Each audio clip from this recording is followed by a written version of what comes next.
Give us your name, rank, and branch of service. Gary Johnson, POC, Branch of Service, Army, 82nd Airborne Division, 62 to 65. Already. And your area of expertise obviously was parachuting. I was a small arms, I went a small arms expert, and I was a paratrooper. Okay, alrighty. Were you, you know, a lot of people watched the Band of Brothers, which was a real big. I believe that was 101st. That was the 101st, naturally. But I was going to ask you about paratroopers. I know at that time they were almost giving salary or whatever to get people to go into the paratroopers. $55 a month. Yeah, exactly, which was kind of comical when you watch that. Were they doing that same type of thing to Yes. get people to go in? Really? Officers got 110. Wow. Did that play in your decision, or did you just want to? No, I think I liked the uniform. so, What was different about the uniform? oh, they wore blouse, boots, and a different hat usually. Okay. And it looked pretty good, eh? Oh, they were sharp, yeah. What age were you at that time? I went in, I left the hills of Kentucky when I was 17, and I was out when I was 20.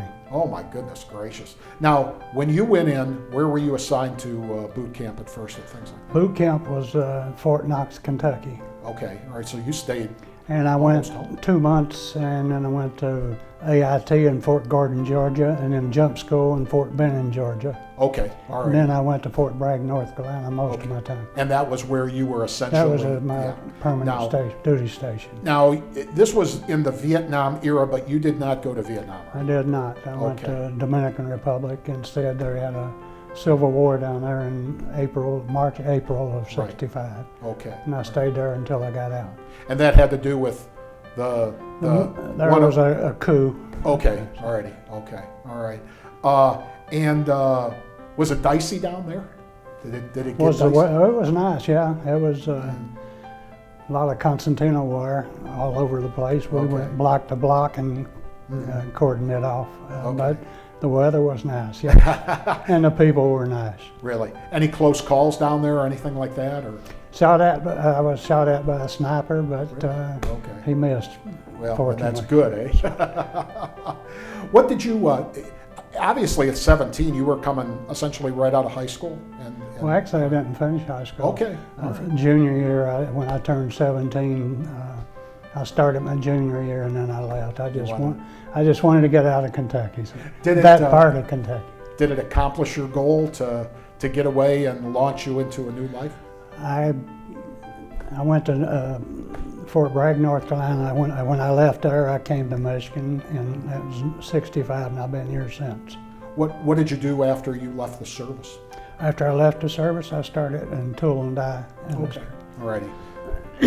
Had a pretty successful career at that. Are you Well, still in it? I had that 4 years, and then I was a heavy equipment mechanic, and I've been in business for myself in recycling business and contracting business.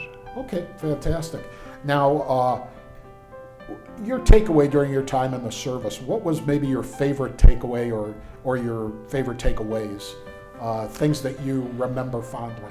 Oh, I had a lot of good experience and some bad ones too, but I saw a lot while I was in there, and I wouldn't want to do it again, but I wouldn't take $1 million for my experiences. Okay, all right. They were that valuable. They were. What about the rough takeaways? Anything that you reflect back on and boy, that was tough? I was on hard labor for a while. Really? I got in trouble, and I was on hard labor when Kennedy was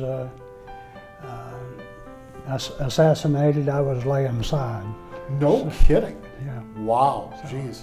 So if you got in trouble on hard labor, it wasn't busting stones. It was laying sod and things. No, it was. They was usually productive. I mean, they wanted something done, but Right. the parade grounds we were laying sod when I heard that Kennedy was November 22nd, '63. I think everybody who was alive then and who was cognizant Yeah. remembers where they were, who told them, that kind of thing. That and 9/11 seemed to be kind of seminal moments. Yeah. I know for my Martin, father. Martin Luther King. Also. Yeah, Martin Luther King. If you go back far enough, the death of FDR or Yeah. the bombing of Pearl Harbor, something like that. But That's so- before my time, and yours too. what do you? How long? When you came up here, okay? How long have you lived in Taylor? I moved in 36 years. I moved here. I was actually coaching baseball in Taylor, and basketball at Hoover and Federal, which was a Taylor school district. But I lived in Dearborn Heights, and I said, everybody I knew and everything I did was in Taylor. I might as well move there. So I moved here in 1986. Did a lot of your family come up from Kentucky with you? Because Kentuckians came Well, up here. actually, my family was already here. Okay. So Okay. my brother had a job waiting for me when I got out of the Army. So Well, that makes you feel good, eh? yeah. And it wasn't laying sod.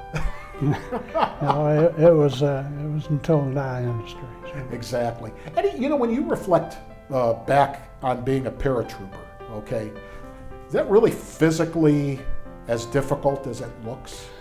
The difficult part is not the jumping, it's running around with all that equipment on. Okay. I mean, you probably got, I don't know, probably 100, 150 pounds. Wow. You know, you got the backpack, you got the parachute on the back, the reserve on the front, you got your kit with a bag with all your supplies in it, your weapons. So you're, and sometimes you might have to wait 3 or 4 hours to jump for Right. a plane, you know. So you get used to carrying a lot of weight. Yeah. Well, you used your parachute as a helmet or as a pillow, you know. So How big were you back then when you got I in? went in the Army. I weighed 138 pounds. Wow. When I you got were out of basic, thin. when I got out of basic, I weighed 178, and when I got out of the Army, I weighed 185. Paratroopers make men of everybody, right? I don't know. It's good food. Well, I had good food in Kentucky, so I can't complain about that. So. Any other favorite takeaways from your time in the military? Well, I like the actual jumping part. Yeah. Once you were in the plane, Uh-huh. I like that part. I like the jumping. I had, I think, 47, 48 jumps. Wow. Jeez. Did you ever jump before or after? Did you ever? Oh, no. No. Okay, just during Just the the military. Okay, alrighty. Okay. Sounds. Do you ever get together with any of your former colleagues in the military?